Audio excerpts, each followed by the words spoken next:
ஆதவ் அர்ஜுன் பேசிய வார்த்தைகள் நிச்சயமாக மன்னிக்க முடியாது, தவறான வார்த்தை.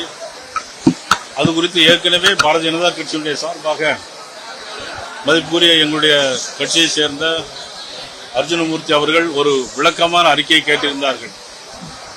நல்ல வேளையாக நீங்களும் இப்ப கேட்டிருக்கீங்க. அவர்கள் எங்களுடைய அர்ஜுனமூர்த்தி அவர்கள் விளக்கமாக எழுதியிருந்தார்கள். இருந்தாலும் கூட நானும் பார்த்தேன், ஆதவ் அர்ஜுன் அவர்கள் நிச்சயமாக மன்னிப்பு கேட்பார், தவறுக்கு வருந்துவார் என்று நானும் நினைத்து பார்த்தேன். மதிப்புக்குரிய ரஜினிகாந்த் அவர்கள் அவர் திரையுலகில் ஒரு மிகப்பெரிய இமயம்.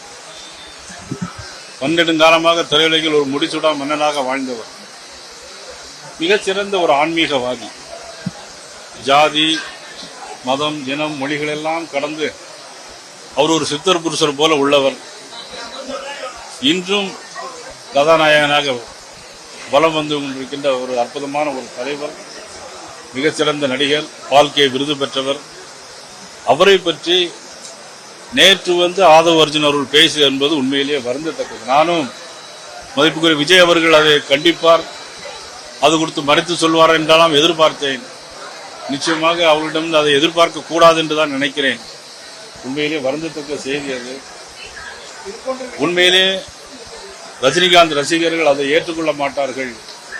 இனிமேலாவது ஆதவ் அர்ஜுன் அவர்கள் நிச்சயமாக ரஜினிகாந்த் ரசிகர்களிடம் நிச்சயமாக ஒரு வருத்தத்தை தெரிவிக்க வேண்டும் என்று நான் கேட்டுக்கொள்கிறேன். விஜய் ஒரு மிகப்பெரிய ஒரு சிறந்த ஒரு மனிதரை, மாமனிதரை, அதுவும் அதே ஒரு திரையுலகில் சேர்ந்த நடிகர் விஜய் அவர்கள் கண்டிக்காது என்பது உண்மையிலே வருந்தத்தக்கது.